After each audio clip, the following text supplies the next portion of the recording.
So this is probably not the Jeep video that you're expecting to see today, but it's a cool Jeep, a very cool Jeep.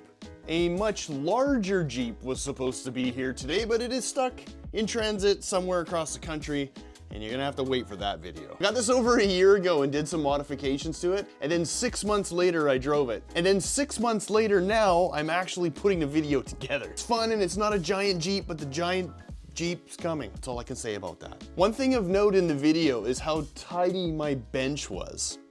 About a month and a half ago, FMS sent me this little deviant. They didn't ask me to do a video on it. They didn't ask me to promote it whatsoever. There was a note and a letter saying, "Merry Christmas. Thank you for supporting us and working with us last year." It's the Rock Hobby 1/12 scale 1941 Willys Jeep. We used it in and around my house and I've had a lot of fun with it. It has to be the most detailed 1/12 scale truck I've ever seen. Right down to the cloth on the seats. The mirrors have mirrors, the steering wheel turns. The details, man, are just fantastic. It's just a phenomenal piece of 12 scale kit. 2-speed transmission, extremely realistic leaf spring suspension, like really realistic. With a bunch of light features too. I like that. I love that. That's so era perfect. For those who don't know, that's a blackout light. And in World War II, you had that on when you drove so the bombers couldn't see you. But just like the Jeep of that era, it does have its limitations, like I-beam suspension. So if you see here, it's capable enough, but there's no flex. There's like no flex in it whatsoever. But we're gonna change that. I did a video before on the FMS 1/6 scale Jimny. I took the axles from underneath the leaf springs and put it on top. And I'm gonna do the same thing here. These are very, very small, 2.5 millimeter, and I have nothing to do it with. I'm also gonna put these sweet oil coilovers on top. Say that 5 times fast. Coil over oil-filled shocks, coil over oil-filled shocks, coil over oil-filled shocks, coil over oil-filled shocks, coil-filled... It's hard. It's a tongue twister. And we're gonna put on these Endura Swamp Claws with 1.3 bead locks. They are sticky and really quality.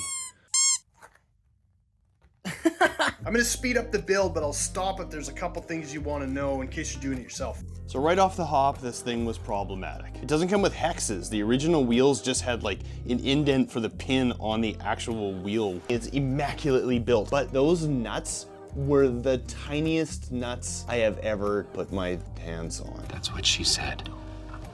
Don't you dare. I used my drill and I tightened the chuck around the nut and then slowly back them out. And it worked all right, except for the ones that are tucked like right in the corner where the shock is mounted. I couldn't get in there, so I had to turn them quarter turn at a time with a pair of pliers. Like, it took me hours just to do the rear end. But it's worth it, it looked pretty cool. And for the shocks, I laid them down on an angle and then I drilled holes in the hard plastic body, put nuts on the opposite side. So when I flipped that U-bolt holder / shock assembly around, I had to like shave down little bits in order to make it fit. Next problem was the steering linkage. It's catching on the leaf spring. And I found this little brass standoff. I cut it in half and then I put the linkage above the leaf spring so it wasn't gonna bind. By putting the axles on the underside of the leaf spring, made the shaft length too short. I found some WPL drive shafts. They're telescopic and they actually bolted right on. I had some 7mm brass hexes that I trimmed up to fit, but they didn't let the tires stand off enough. So I got some 10mm standoffs and put them on and it works perfect. And then I strapped in Scarlett from the G.I. Joe Classified series. She's just a hair bigger than 1/12, but Jeeps were small and she fit perfectly. 6 months later.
risky.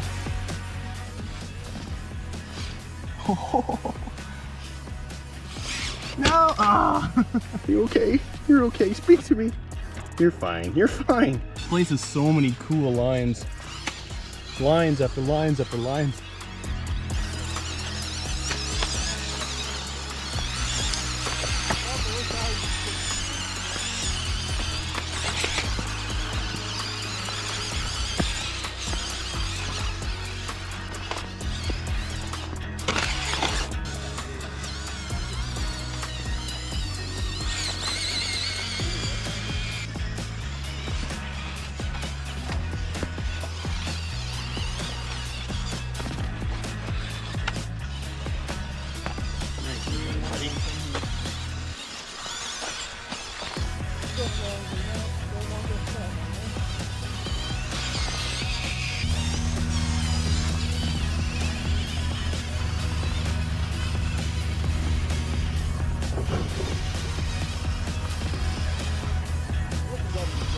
Wow, so cool, so cool.